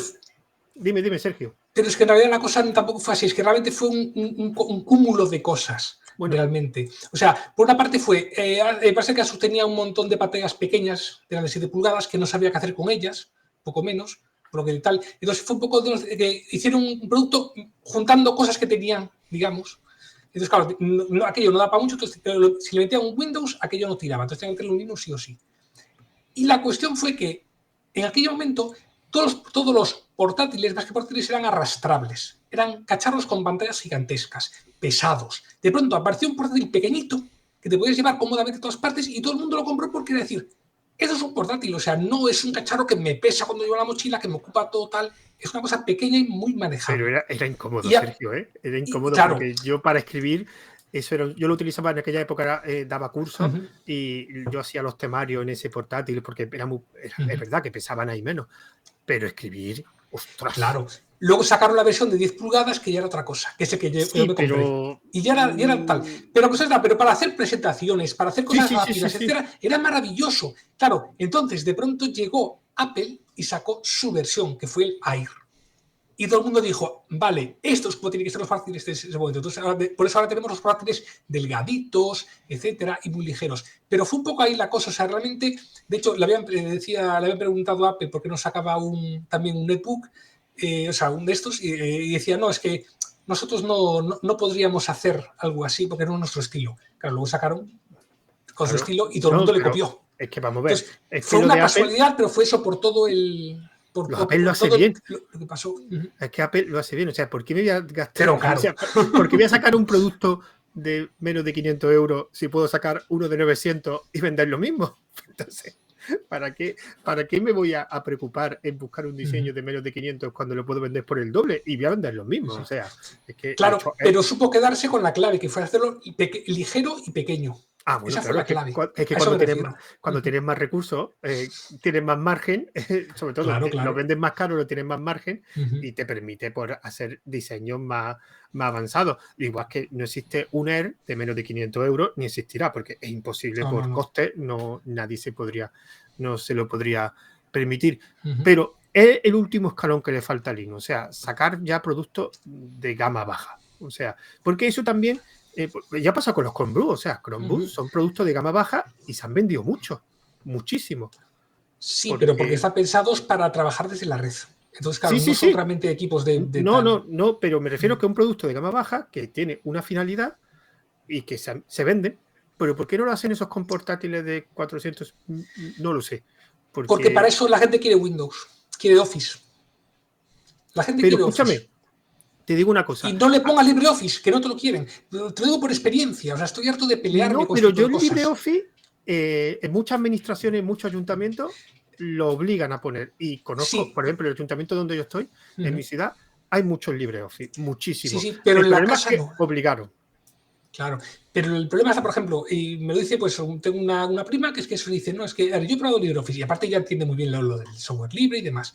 Pero siempre dice, y lo he probado, tal, lo dice, pero es que yo con Office me cojo las plantillas que tiene por defecto y me salen cosas geniales. En LibreOffice no hay nada parecido. Es que el problema es la formación. Todas las migraciones a Linux.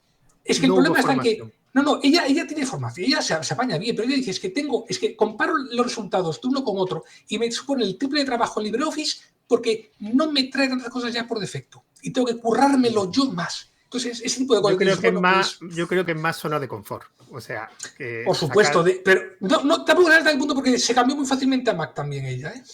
No, es que Mac es muy fácil de cambiarte, o sea, te lo doy todo hecho. O sea, a mí me hace Ya. gracia cuando comparan Mac con Linux y dices, es que Mac, No, no, no, no, no, El no, no, Linux, no, no, para no, nada. me refiero, el Linux tú Ujú. puedes hacer un Mac, o sea, yo contrato a una Sí. persona o un ingeniero, dice, toma, te doy un Linux prefabricado, toma, totalmente cerrado, de aquí no te salgas y aquí lo Ujú. tienes. Sí. Pasa que hace falta configuración y hace falta que alguien lo haga y que gaste tiempo en hacerlo. Pero claro, por eso cuando me hace gracia que un Linux puede ser un Windows y un Mac. Un Mac no puede ser un Linux, nunca.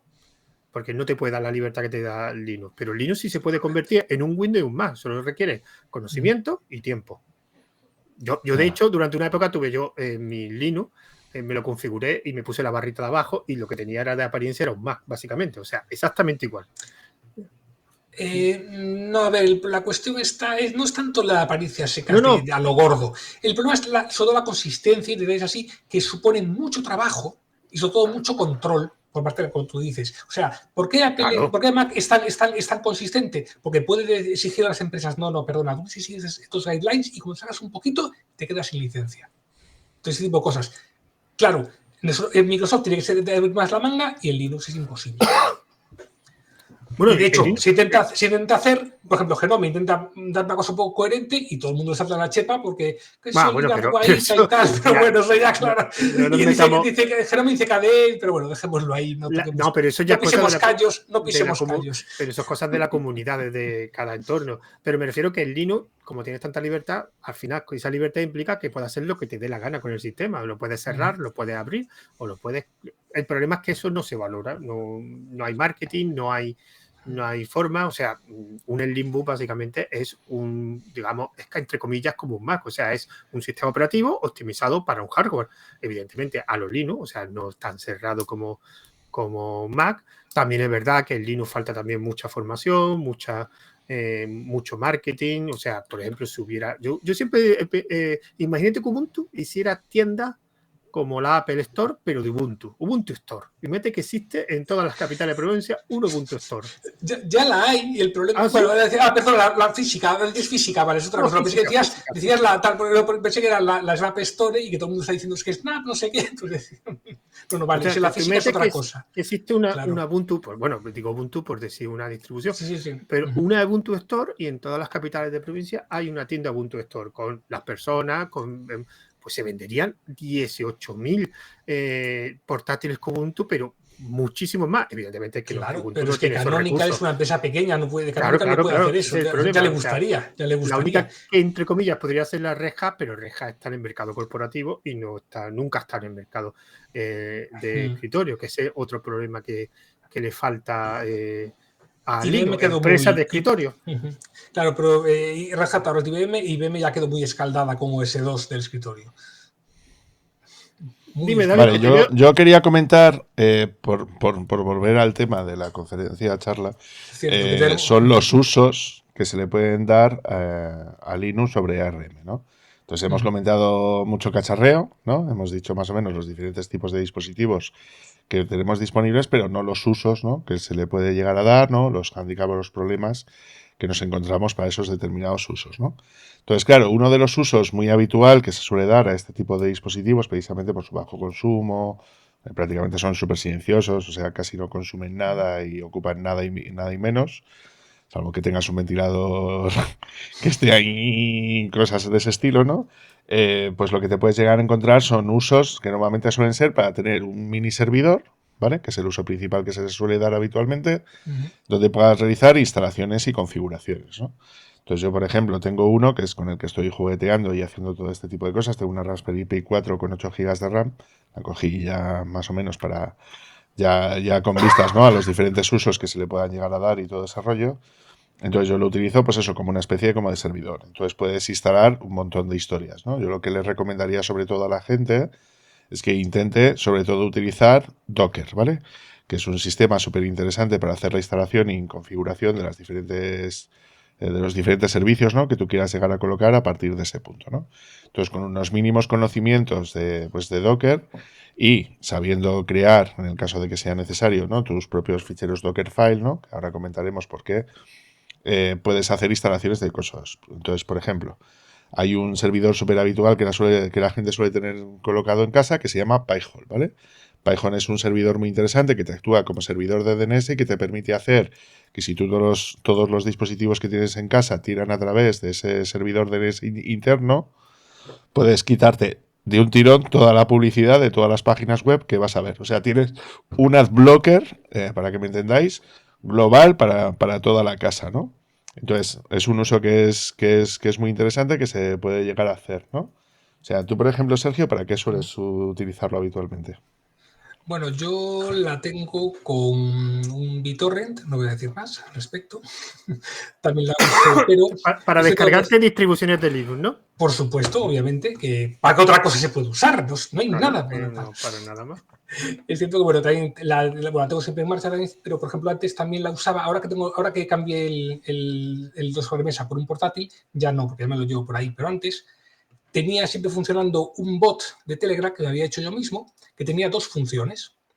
Una era que, o sea, remotamente le podía pedir que me encendiese el ordenador usando a través de la Ethernet, le daba la orden y se me encendía. Entonces, no hace falta ni hardware ni nada, simplemente es con todos los software, lo que es como es el Wake on LAN, que es una función que tienen todas las placas hoy en día.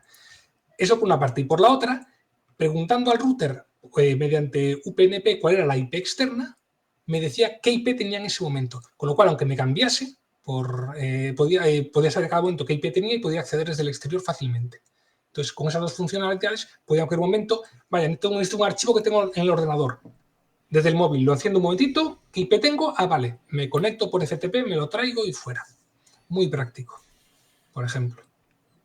Sí, yo otro de los usos que le vengo a dar es muy interesante, que sería algo complementario a lo que ha dicho antes Sergio, que sería un servidor multimedia. Es decir, lo que puedes hacer es colocar algún tipo de servidor, tipo Jellyfin o cuestiones de ese estilo, ¿no? Hay gente que, por ejemplo, instala Plesk también, ¿no?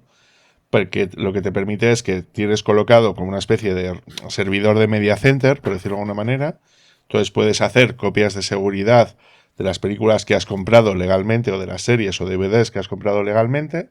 Podrías, en base a la ley española, hacer esa copia de seguridad y dejarla disponible en un disco duro pinchado al lado de la Raspberry Pi y a través de este servidor poderlo ver en la televisión o cualquier otro dispositivo que tienes dentro de la casa y se te permitiría poder tener tu propio Netflix con las películas y las series que has comprado legalmente, ¿no? Entonces, es un uso bastante útil y que te permite hacer ese tipo de movidas, ¿no? Otro de los ejemplos que es interesante es que podrías instalarte algún tipo de nube personal, tipo OnCloud o Nextcloud o algunas cosas de ese estilo que te permiten también poder disponer, pues eso, si tienes conectividad hacia afuera y cosas de ese estilo, también te permiten hacer, pues eso, tener como tu propia nube, tu propio Drive, tu propio correo, tu propia mensajería y son usos habituales que se pueden llegar a hacer. Yo el único problema que me he encontrado en ese aspecto ha sido fundamentalmente lo del tema de que las imágenes de Docker que tú tienes que utilizar para hacer ese tipo de cosas tienen que estar compiladas previamente para que puedan funcionar sobre Linux con ARM, ¿no? Entonces, por eso digo que es interesante conocer ese tipo de historias a la hora de poder hacerlo, ¿vale? No sé si tú te has encontrado con el mismo problema. Vale, comento, porque yo tengo mucho uso de este tipo de dispositivos. Vale, antes de que se me olvide, otro uso, que no iba a decir seguramente en la vida, y además que me lo están poniendo en Fediverse, de una persona de un uso de más Estrellas Compartidas. Estrellas Compartidas es un usuario que utiliza software libre para astronomía. Y de hecho utiliza una distribución que se llama Astroberry, que te permite controlar equipos de astronomía, tipo telescopios, por ejemplo. Programarlo para que hagan una ruta, también hace fotografía en astronomía. Tiene un nombre, no me acuerdo el nombre que tenía. Y de hecho tuve una charla con él, porque una de las charlas de 24H24L que tuvimos es sobre diferentes, o sea, el Linux en el ámbito científico. Y vino una persona que utilizaba Linux en astronomía, vino otro que lo utilizaba en el mundo de la estadística y vino otro que lo utilizaba en el mundo de la geología, que trabajaba, digamos, en una empresa minera o en un consorcio minero. Y yo, por ejemplo, a lo que acaba de decir, otro uso que acaba de decir David muy típico, que es el de Nextcloud, o sea, tener tu propia nube. Yo también lo he utilizado, aparte de Pi-hole, que eso es un clásico, eso no hay nadie que no haya instalado Pi-hole en una Raspberry o similar. Yo lo utilizo también para una cosa que te evita utilizar servicios de Google, que es dos servidores de sincronización de calendario y de contacto. Yo he utilizado dos. He utilizado uno que se llama Baikal y otro se llama Radicales. Radicales es más ligero, es un script en Python, entonces requiere una configuración por archivo de configuración. Y por otro lado, estoy escuchando música. Yo también. Ah, vale. Tranqui. Vale, entonces, y utilizaba otro que se llama Baikal. Baikal, la diferencia es que tiene una interfaz web. Y entonces, entre comillas, es relativamente un poco más fácil que utilizar radicales. Vale, otro uso que también se le puede dar es domótica, que de hecho hay distribuciones de Linux para RM específicas para domótica. Creo que había una que se llama, ay, se me ha olvidado, OpenHBA creo que era, o no me acuerdo. Había un par de distribuciones de Linux solo para domótica, que básicamente lo que te hacen es, te instalan un panel de control y a partir de ahí te puedes añadir hardware para configurar. Home Assistant, tal vez. Sí, esos son los de Home Assistant. Uno puedes instalarlo había con otro, Docker también si quieres. Home Assistant, y había otro que era Open, no me acuerdo el nombre también, pero Home Assistant es realmente el famoso. Sí. ¿Vale? Y por último, también quería hablar de otro uso que también se le da a este tipo de placas RM. Bueno, básicamente se utiliza, es muy bueno para servicios que vayan a funcionar 24 horas, porque con el consumo tan bajo que tiene. Pero este que iba a comentar, que también yo conozco gente que lo usa y de hecho se ha hecho sus propias máquinas, es para emuladores. Dentro de ARM tiene un montón de emuladores. Claro, como el hardware que tiene es relativamente limitado, no vas a emular la Play 3, pero sí puedes muchas consolas de Nintendo antiguas, muchos emuladores, sobre todo de emuladores de hardware de máquina, de recreativa, que, bueno, el MAME, el famoso MAME que todo el mundo que en este mundillo lo conocen, y de hecho hay gente que lo que hace es con una Raspberry se monta su propia máquina recreativa, por un monitor, de hecho se venden y todo, hay gente que te las monta, yo de hecho conozco un conocido mío se montó una, con un emulador, de hecho hay una serie de emuladores, distribuciones de Linux para RM específicas para emulación, que lo que te proporciona una interfaz muy vistosa para ahí, tú metes tu ROM, etcétera, evidentemente. Lo de la ROM solo las libres, claro, porque todo el mundo sabe que las ROM de las máquinas recreativas no se pueden utilizar en ninguna placa porque es ilegal, ¿vale? Por supuesto. Exactamente. Y el MAME solo para que... Bueno, también es cierto que digo, que para que sea, para que lo cubramos bien, es que lo que no puedes hacer es juntar el ánimo de lucro con la comisión del delito. Es decir, si tú por lo que sea no ganas dinero con ello, no sería ilegal per se. Creo que no. Es decir, creo que han hecho algunos cambios y han cerrado algunas cosas. Creo que no, porque una de las cosas que yo vi hacer es páginas web que tenían ROM, las cerraban. Y yo páginas web que no tienen ni anuncios. O sea, eran básicamente páginas web donde tú te ponías por orden alfabético, te categorizaba por orden. Y ha habido páginas web que la han cerrado. Y creo que el tema es por patentes, me parece. O sea, que la ROM se utiliza... Bueno, patentes Pero bueno, no, se supone que esas páginas web tendrían publicidad y tendrían algún tipo de ánimo de lucro. No. Bueno, también el problema es que ahora con la famosa ley SINDE, como pueden chapar una página como acto administrativo sin pasar por un juzgado, pues casi que pueden hacer lo que les haga las narices. No, pero yo te digo fuera de España. Yo la que te digo son fuera. Claro, porque las páginas que yo me metí eran fuera de España, no estaban dentro de España. No sé de dónde eran. Ron Nation y no me acuerdo del nombre. Y algunas de esas páginas cerraron y eran porque tenían ROM propietaria, básicamente. Al final todas eran de máquinas recreativas, de Casco, máquinas recreativas de Neo Geo, bueno, yo no me acuerdo más. Y una cosa que se me olvide, que has dicho David antes lo del Docker, si queréis tener una alternativa a instalar servicios que no hagan uso de Docker, pero que sea tan fácil, yo recomiendo una distribución que la he comentado antes al principio, y bueno, la he repetido varias veces, que no es tampoco extra conocida, que se llama 10pi. 10pi es una distribución de Linux, además que tiene un soporte para placas inmenso, de hecho tiene hasta para x86, tiene para todas las placas, o sea, tiene para placas de ASUS, tiene placas Raspberry, tiene para pines, para las de Pine, tiene para todo. Y lo bueno que tiene esta 10pi es que te proporciona un catálogo de software que está configurado con una serie de scripts, con lo cual están preinstalados. O sea, tú digamos, en una interfaz de texto, tú puedes coger entre ese catálogo es inmenso, ese catálogo hay de diferentes tipos de aplicaciones, desde servidores multimedia, hasta clientes de BitTorrent, cosas relacionadas con domótica, incluso de cámara de vigilancia, o sea, es enorme, puede haber como unos 80 o 90. Entonces tú lo vas seleccionando y cada uno de esos softwares tiene un pequeño script, y ese script lo único que te hace es, te lo instala y te lo preconfigura. Lo único que tienes, si un servicio web, por ejemplo, pues tienes que entrar a una determinada dirección con una contraseña que en la página de ISP te lo dice. Entras con esta dirección y a esta contraseña. Y a partir ya terminas de configurar tú. O sea, básicamente es como los WordPress que se instalaban antes, los hosting, antes de que existiera Docker. Y entonces lo bueno que tiene eso, de hecho tiene Docker, entre el catálogo que tienes para instalar de esa forma Docker también, por lo cual puedes instalar las aplicaciones mediante script y también mediante Docker.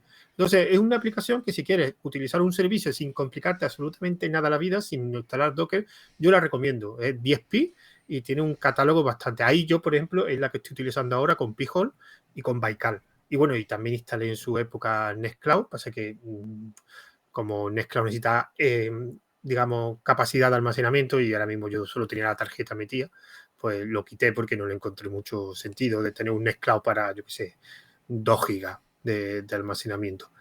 Pero sí te permite instalar mucho software de forma, una alternativa a Docker, ¿vale? ¿Cuánto tiempo llevamos, David? 1:27. O sea, que bueno, yo creo que va siendo tiempo. Solo un detalle antes de nada, hay también otra aplicación que es con Volumio. Sí, la conozco. Efectivamente, es una distribución que la metes en la Raspberry y básicamente te permite poner música de fondo. Pero Volumio tiene hardware propio. También tiene hardware propio, pero también creo puedes que instalar una Raspberry.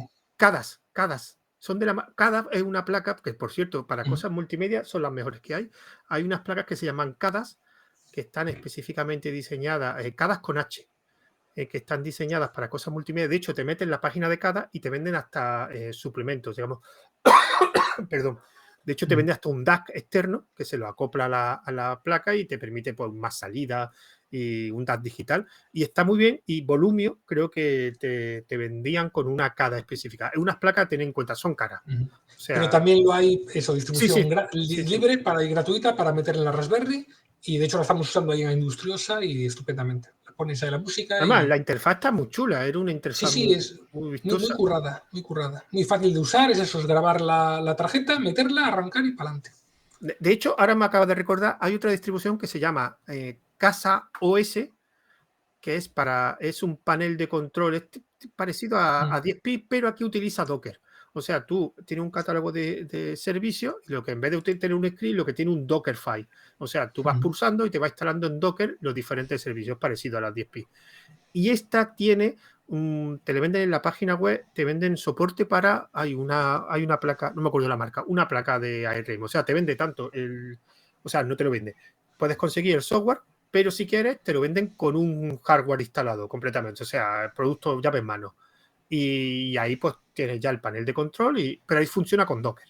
Pero es que no me acuerdo cómo se llama, Tinker Simbra o algo así, no me acuerdo la placa. Era una placa un poquito más potente, bueno, bastante más potente que la Raspberry, pero pasa que vale un poco más cara. Te da como lo de Volumio, que el Volumio te lo puedes comprar con la CADA y tienes ya todo hecho, ¿vale? Por último, para ir finalizar, Sergio, ¿cuál es el futuro de Linux y ARM? Pues yo creo que el futuro de Linux y ARM es pues, simplemente brillante, porque es una arquitectura que está aquí para quedarse, salvo que alguna arquitectura libre que todos conocemos le robe el trono, pero no que acaba en 5, ¿no? Exactamente, y con rima grosera. Pero bueno, en principio no veo ningún motivo, porque de hecho, porque el Linux básicamente está para todas las arquitecturas. Está para x86, para MIPS, SuperH, con lo cual, con ARM seguirá ahí para siempre. David, yo creo que el futuro principal de ARM va a ser un mayor uso en la parte de servidores, porque yo creo que ya están empezando a tener unas potencias asimilables, ¿no? O conformables, ¿no? A las potencias que puede ofrecer los microprocesadores basados en x86. Y yo lo que estoy deseando, esto ya si nos escucha alguien en Dell, nos escucha alguien en Lenovo, alguna empresa tocha, que nos saquen un portátil ligero, con Linux, con soporte masivo, barato, ¿vale? Con una pantalla normalita de 1080, normal y corriente, normal y corriente, normal y corriente, pero eso sí, que tenga Linux nativo, y yo creo que nos comemos el mercado de los portátiles ligeros, y con el soporte que tiene Linux y la capacidad que tenemos de poder compilar y dar soporte a las aplicaciones masivas. Y yo la única sombra que le veo es el tema del soporte de las tarjetas gráficas de ARM para Linux, que creo que es un hándicap que es importante. Sino que se lo pregunten a Jeff Girling, que si no lo seguís en YouTube, creo que tenéis que seguirle. Creo que es un tema pendiente tanto del soporte nativo en Linux de lo que serían las tarjetas gráficas de ARM o soportadas bajo ARM, como las tarjetas gráficas de consumo que nosotros podemos hacer. Creo que ese es un hándicap. Si resolvemos eso, ese es el punto crítico de uso. Yo creo que le auguro un futuro bastante interesante a todo lo que tiene que ver con Linux, escritorio, que es lo que siempre suele preguntar José, y en dispositivos portátiles. Creo que lo podría petar muchísimo. Bueno, un Chromebook con un M2. Sí, pero que se le dé soporte a la gráfica, que es lo que te digo, que sea basado en software libre y no en el software que ellos puedan llegar a colocar. Pero bueno, ¿tan mal soporte tiene las gráficas Mali en Linux? El driver Lima es razonable, pero no. Pero no. Es el punto duro sí, de todo me refiero, la Rockchip, es que la Rockchip no sé cuál tiene. La última Rockchip, por ejemplo, te tira 4K 60, ¿eh? No sé qué tarjeta gráfica tiene la Rockchip. Creo que debería tener una Mali porque no creo que haya más alternativa. Pero a lo mejor es con el driver privativo de ARM. No, te digo el hardware. Las distribuciones, yo no he probado, no tengo esa placa, evidentemente. No, a ver, el hardware no es malo, a ver, es un hardware de portátil, obviamente, o sea, de tal, pero el problema es lo de siempre. Si no tienes documentación completa, ¿qué ocurre con Nuvo, el driver para NVIDIA libre? Pues claro, ese es el tema. Sí.